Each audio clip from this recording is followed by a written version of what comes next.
کیا ہوا؟ آج دیر ہو گئی تمہیں؟ بائک خراب ہو گئی تھی امی۔ خیر، ان سب باتوں کو چھوڑیں، آپ بتائیں آج آپ اتنی خوش کیوں ہیں؟ ہاں، آج تو میں واقعی بہت خوش ہوں، زبیدہ بیگم نے چولہا جلاتے ہوئے جواد کو بولا۔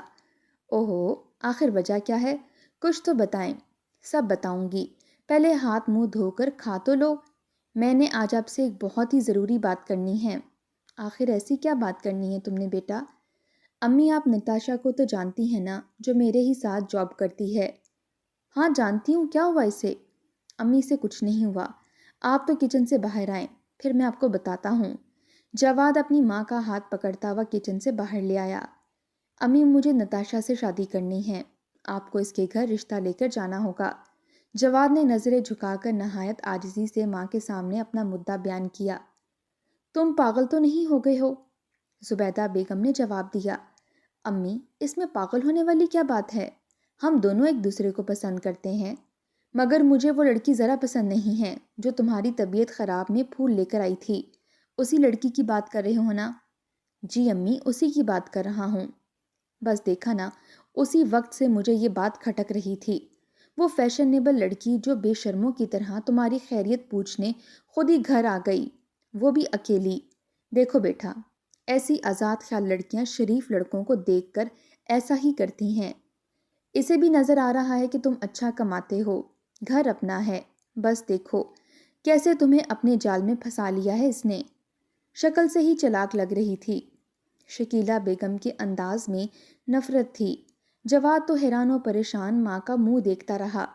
اس نے پہلی بار اپنی ماں کا یہ روپ دیکھا۔ امی، وہ بہت اچھی لڑکی ہے، آپ کو کوئی غلط فہمی ہوئی ہے۔ وہ اتنی بھی آزاد خیال نہیں ہے، بس میری طبیعت کی خرابی کا سن کر پریشان ہو گئی تھی۔ لیکن زبیدہ بیگم نے بیٹے کی ایک نہ سنی، صاف کہہ دیا کہ مجھے وہ ذرا پسند نہیں ہے۔ میں آج ہی تمہارا رشتہ حرم سے طے کر کے آئی ہوں۔ بہت پیاری اور نیک بچی ہے میری اپنی بھانجی ہے، سلجھی ہوئی ہے، گھر کو سنبھالنا بھی جانتی ہے۔ بس میں نے اپنی بہن کو حرم کے لیے زبان دے دی ہے۔ زبیدہ بیگم کا حتمی فیصلہ سن کر جواد بھی سخت لہجے سے بولا، مگر میں نتاشا کے علاوہ کسی سے شادی نہیں کروں گا۔ جواد نے بھی ہٹ دھرمی سے ماں کو جواب دیا۔ ٹھیک ہے، کر لو پھر اس سے شادی۔ اگر تم نے اسی سے شادی کی تو میرا مرا ہوا منہ دیکھو گے۔ زبیدہ بیگم تو ہتے سے ہی اکھڑ گئی تھیں۔ جواد کے لیے یہ سب برداشت کرنا بہت مشکل تھا۔ ماں اسے شعلے برساتی ہوئی آنکھوں سے گھورتے ہوئے اپنے کمرے میں بند ہو گئیں۔ اگلے روز جب جواد آفس گیا تو جواد کو آتا دیکھتے ہی نتاشا اپنی کرسی سے اٹھ کھڑی ہوئی۔ کیسے ہو جواد؟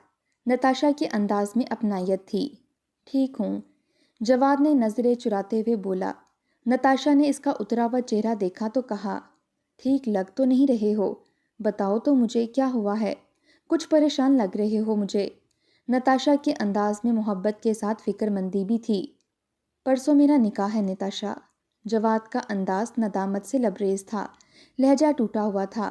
ماں کے سامنے ہار چکا تھا، جس نے روتے ہوئے اسے یہ کہا تھا کہ میں نے پوری جوانی تمہارے نام کر دی کہ کہیں میرا بیٹا میری دوسری شادی کرنے سے در در کی ٹھوکریں نہ کھائے، اور بیٹے نے تو مجھے اتنی بھی اہمیت نہ دی کہ میں اس کے لیے لڑکی پسند کر سکوں۔ اس لیے جواد نے چپ سادھ لی تھی۔ نتاشا کو یہ سن کر اپنے کانوں پر یقین نہیں آ رہا تھا۔ کیا؟ نتاشا نے حیرت سے پوچھا۔ جواد نے بے بسی سے جواب دیا کہ امی نے میری خالہ کی بیٹی سے میری بات طے کر دی ہے۔ میں نے تمہارے متعلق ان سے بات کی تھی، مگر وہ یہ سب کچھ سن کر خاصی برہم ہو گئیں۔ جواد کے انداز میں پریشانی تھی۔ میں تو کب سے کہہ رہی تھی آپ کو کہ آپ امی کو بتا دو ہمارے بارے میں، مگر آپ نے ہی کہا تھا کہ امی فوراً مان جائیں گی، نتاشا نے ناراض ہوتے ہوئے کہا۔ جواد وضاحتیں دینے لگا، یار میرے تو وہم و گمان میں بھی نہیں تھا کہ امی ایسے ریئیکٹ کریں گی۔ خیر، اب ہم کیا کر سکتے ہیں؟ بڑوں کی رضا میں راضی ہو جاؤ، کیا پتہ اسی میں ہی ہماری بھلائی پوشیدہ ہو۔ نتاشا نے تحمل سے جواد کو سمجھایا اور اپنی سیٹ کی جانب بڑھ گئی، مگر اس کے دل میں ایک پھانسی سی چبھ رہی تھی۔ آنکھوں کو ہتھیلی کی پشت سے رگڑتے اس نے اپنے ٹوٹے ہوئے دل کو سنبھالنے کی حد تک کوشش کی۔ جواد کی آنکھوں میں بھی کچھ پا کر کھو دینے کا گہرا رنج ہلکورے لے رہا تھا۔ جواد دھولا بنا بیٹھا تھا، حرم اس کے برابر برجمان تھی۔ وہ سجی سنوری اپنی دلہن حرم کو دیکھنے سے گریز کر رہا تھا، جبکہ زبیدہ بیگم بہو کو بلائیں لیتی تھک نہیں رہی تھیں۔ ان کی ہر ایک انداز میں اپنی بہو کو لے کر والہانہ محبت تھی جو جواد کو نہایت کوفت میں مبتلا کر رہی تھی۔ ماں کو بہو پر واری صدقے جاتا دیکھ کر اس کی پیشانی میں لکیریں گہری ہوئی تھیں۔ وہ ٹھنڈی آہ لے کر رہ گیا کہ اگر حرم کی جگہ میری من پسند لڑکی نتاشا موجود ہوتی تو میں بھی آج کی رات خوش ہوتا، لیکن میری ماں کو میری بجائے اپنی بھانجی سے پیار ہے۔ رہ رہ کر بس وہ یہی سوچے جا رہا تھا اور حرم پر اسے شدید غصہ آ رہا تھا۔ شادی ہوئے آج تیسرا دن تھا۔ جواد صحن میں موجود واش بیسن میں نصب آئینے کے سامنے شیف بنا رہا تھا۔ حرم کو کچن سے چائے کی ٹرالی لیے نکلتا دیکھ کر اسے کوفت محسوس ہوئی۔ خالہ، چائے۔ حرم نے تخت پر بیٹھی زبیدہ بیگم کے آگے چائے رکھی۔ میری بچی، 2 دن بھی نہیں ہوئے تجھے اس گھر میں آئے ہوئے اور کام کرنے لگی ہے۔ مجھے تو کسی کام کو ہاتھ ہی نہیں لگانے دیتی۔ جیتی رہو میری بچی۔ خالہ جان، آپ کی عمر کام کرنے کی نہیں بلکہ آرام کرنے کی ہے۔ حرم ان کی محبت سے پیر دبانے لگی۔ میری بچی، مجھے معلوم تھا، اسی لیے تو میں تمہیں بیاہ کر لائی ہوں۔ ٹکے ٹکے کی نوکریاں کرنے والیوں کو میں خوب جانتی ہوں۔ لڑکوں کو اپنے جال میں پھنسا کر گھر میں آ جاتی ہیں اور پھر لڑائی جھگڑے شروع ہو جاتے ہیں۔ اپنی تو آخر اپنی ہی ہوتی ہے نا۔ ماں نے جواد پر ایک کاٹدار نظر ڈالتے ہوئے جتایا تھا اور یہ سب کچھ طنز میں بولا۔ زبیدہ بیگم کچھ دیر قبل ہی نماز عشاء سے فارغ ہوئی تھیں۔ وہ تخت پر لیٹی تسبیح پڑھتے ہوئے حرم سے پوچھ رہی تھیں کہ حرم، جواد کب لوٹے گا؟ حرم جو کچن میں رات کے لیے سالن تیار کر رہی تھی، خالہ آج ان کو دیر ہو جائے گی، صبح بتا کر تو گئے تھے۔ ہاں اچھا بیٹا، ٹھیک ہے۔ عین اسی وقت دروازہ بجنے لگا۔ پاؤں میں چپل ڈالتے ہوئے زبیدہ بیگم نے دروازے کا رخ کیا۔ کون ہے؟ خالہ دروازہ کھولیں، میں جواد کا دوست ہوں، آنے والے نے نہایت تحمل سے جواب دیا۔ زبیدہ بیگم نے جیسے ہی دروازہ کھولا تو 6-7 لڑکے گھر کے اندر داخل ہو گئے۔ ایک لڑکے نے انہیں اس قدر بری طرح سے دھکیلا کہ وہ اپنا توازن قائم نہ رکھ سکیں اور بری طرح دیوار سے ٹکرا کر فرش پر گر پڑیں۔ سر بری طرح سے ٹکرانے کی وجہ سے وہ بے ہوش ہو گئیں۔ ہسپتال کے کمرے میں زبیدہ بیگم بے ہوش پڑی تھیں۔ جواد بھی خاصا پریشان تھا۔ شکیلہ بیگم اور ان کے شوہر بھی پریشان کھڑے تھے۔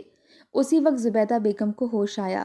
انہوں نے بوجھل آنکھوں سے باری باری سب کو دیکھا، مگر حرم نہیں تھی۔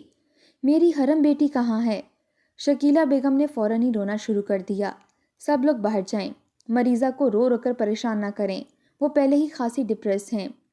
زبیدہ بیگم کو نیند کا انجیکشن لگاتی نرس نے معمولی خفگی سے کہہ کر سب کو باہر بھیج دیا۔ جواد ہسپتال کے ریسیپشن میں بیٹھا تھا، مگر اس کا ذہن کہیں اور ہی پرواز کر رہا تھا۔ ناپسندیدہ ہی سہی، مگر وہ تھی تو اس کی بیوی ہی نا۔ کچھ دنوں کا ہی ساتھ رہا تھا، مگر وہ اس کے نام سے ہی منسوب تھی۔ اسے حرم کی فکر تھی۔ وہ پولیس میں رپورٹ بھی درج کروا چکا تھا۔ بظاہر تو وہ ہسپتال کے ٹی وی میں نیوز چینل دیکھ رہا تھا، مگر اس کی سوچ کا محور حرم تھی۔ اسی دوران اس کا موبائل فون بجا۔ اسے تھانے سے کال موصول ہوئی تھی۔ السلام علیکم۔ کال پک کرتے ہی جواد نے سلام کیا۔ وعلیکم السلام مسٹر جواد، میں ایس ایچ او اظہر بات کر رہا ہوں۔ آپ نے اپنے گھر میں ڈکیتی کی واردات اور اپنی اہلیہ کے اغوا کا مقدمہ درج کروایا تھا۔ جی ایس ایچ او صاحب، بالکل ایسا ہی ہے۔ وہ ڈکیتی اصل میں کروائی گئی تھی۔ سارا منصوبہ آپ کی اہلیہ اور اس کے عاشق زاہد کا تھا، اور اس زاہد نامی شخص نے آپ کی اہلیہ سے تمام زیورات چھین لیے اور اسے گولی مار کر فرار ہو گیا۔ فی الحال پولیس اس کے تعاقب میں ہے، جبکہ اس کا ایک ساتھی ہماری تحویل میں ہے۔ دوران ریمانڈ اس نے ہمیں تمام تفصیلات سے آگاہ کیا ہے۔ آپ تھانے آ کر مزید معلومات حاصل کر لیں۔ ایس ایچ او نے تمام تفصیلات جواد کو بتائی اور فون بند کر دیا۔ یہ تمام تفصیلات سن کر وہ گمسم بیٹھا رہ گیا، جیسے اسے تو اپنے کانوں پر یقین ہی نہ آیا ہو۔ زبیدہ بیگم تسبیح پڑھ رہی تھیں۔ ان کے چہرے پر ندامت کے گہرے سائے تھے۔ نتاشا ان کو پوچھنے کے لیے آئی تھی اور وہ مسلسل ہسپتال میں بھی آتی رہی تھی۔ وہ نتاشا کو اس طرح خدمت کرتے دیکھ کر زاروں کی طرح رونے لگیں۔ اماں جی، ایسے کیوں رو رہی ہیں آپ؟ سوپ پلاتی ہوں آپ کو، نتاشا نے کہا۔ میں تم دونوں کی گناہ گار ہوں بیٹا، ہو سکے تو مجھے معاف کر دینا۔ زبیدہ بیگم نے نتاشا کے آگے ہاتھ جوڑ دیے۔ اماں جی، آپ تو شرمندہ کر رہی ہیں۔ جو ہوتا ہے اللہ کی رضا سے ہوتا ہے، آپ خواہ پریشان نہ ہوں، آپ تو بالکل میری ماں جیسی ہیں۔ نتاشا نے ان کے جڑے ہاتھوں کو نرمی سے کھولتے ہوئے انہیں حوصلہ دیا۔ نہیں بیٹی، میں غلط تھی، میرا انتخاب غلط تھا۔ جواد کی خوشی کا خیال کر لیتی تو شاید حرم بھی جسے پسند کرتی تھی اسی سے شادی کر لیتی، نہ اس کا نقصان ہوتا اور نہ تمہارا نقصان ہوتا، سب میری وجہ سے ہی ہوا ہے۔ زبیدہ بیگم سخت شرمندہ نظر آ رہی تھیں۔ اماں جی، آپ فکر نہ کریں، میرا تو کوئی نقصان نہیں ہوا، اور جہاں تک بات حرم کی ہے، اگر وہ شخص حرم سے محبت کرتا تو کب کا اسے شادی کر لیتا، اور ایسی بے دردی کے ساتھ اسے موت کے گھاٹ تو نہ اتار دیتا۔ حرم نے جو کچھ کیا وہ نادانی میں کیا۔ وہ جسے اپنا رہبر، اپنا دوست، اپنا عاشق، اپنا یار سمجھ رہی تھی، وہ سانپ نکلا۔ آپ خود کو مورد الزام نہ ٹھہرائیں۔ ہم نادان لوگ اکثر اوقات جسے اپنا رہبر تصور کیے ہوتے ہیں، وہ دراصل رہبر کے لبادے میں سانپ ہوتے ہیں، اور ہمیں اس بات کا گمان تک نہیں ہوتا کہ رہبری کے سائے میں وہ ہمیں دھوکہ دیے جا رہا ہے۔ جب محبت و اعتبار کا بت پاش ہوتا ہے، تبھی انسان حقیقت سے آگاہ ہوتا ہے۔ اسی وقت ہمیں ہماری اوقات پتہ چلتی ہے، اور اس وقت ہمارے پاس کوئی جائے پناہ نہیں ہوتی سوائے اللہ کے۔ بے شک اللہ نہایت رحم کرنے والا ہے۔ نتاشا کے سمجھانے پر زبیدہ بیگم پرسکون نظر آ رہی تھیں۔ بیٹی، میں تمہارے گھر والوں سے ملنا چاہتی ہوں، پر میری تو آنٹی فیملی ہی نہیں ہے۔ میری پیدائش کے 1 ماہ بعد میرے امی ابو ایک ٹریفک حادثے میں انتقال کر گئے تھے۔ مجھے نانی امی نے پالا ہے، میں انہی کے ساتھ ہی رہتی ہوں۔ فیملی کے نام پر بس صرف ایک عدد نانی ہی رہ گئی ہیں۔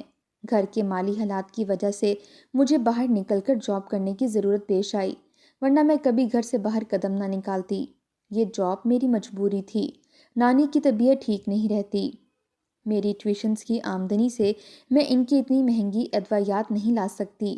نتاشا نے اپنا آپ کھول کر بیان کر دیا تو زبیدہ بیگم کو نتاشا کے حالات جان کر بہت گہرا صدمہ ہوا، اور انہیں اپنا وقت یاد آ گیا کہ جب ان پر بیوگی کی چادر ڈالی گئی تھی تو انہوں نے بھی تبھی 4 دیواری سے باہر قدم نکالا تھا۔ انہیں نتاشا کے متعلق اپنی سابقہ سوچ پر بھی انتہا شرمندگی ہوئی تھی۔ بیٹی، مجھے معاف کر دینا، میں نے تمہارا دل دکھایا۔ میں جلدی اس سلسلے میں تمہاری نانی امی سے ملاقات کروں گی، انشاءاللہ۔ اب تم اور تمہاری نانی ہمارے ساتھ ہی اس گھر میں رہیں گے۔ نتاشا نے شکر بھری نظروں سے زبیدہ بیگم کو دیکھا۔ یہ سب باتیں سن کر جواد بھی قدرے مطمئن ہوا۔ اسے اپنے دل سے ایک بھاری بوجھ سا اترتا ہوا محسوس ہوا کہ اس کی دلی آرزو یوں پوری ہوگی، اسے تو گمان تک نہ تھا۔ اسے نتاشا کی کہی ہوئی بات ایک دم یاد آ گئی۔ بڑوں کی رضا میں راضی ہو جاؤ، یقیناً اس میں ہی ہماری بھلائی پوشیدہ ہوگی۔ اس نے مسکراتی ہوئی نگاہ نتاشا پر ڈالی، جو ہولے ہولے بیگم زبیدہ کا سر دبا رہی تھی۔ نتاشا کو اب یقین تھا کہ وہ جواد کے ہمراہ ہی ایک پرمسرت زندگی گزارے گی، اور پھر اس طرح 2 روز کے بعد ہی نتاشا کا انتظار ختم ہو گیا۔ زبیدہ بیگم نے موسم بہار کی آمد کی صورت میں اس کے دروازے پر دستک دی تھی، اور یوں وہ ہمیشہ ہمیشہ کے لیے جواد کی دلہن بن گئی تھی۔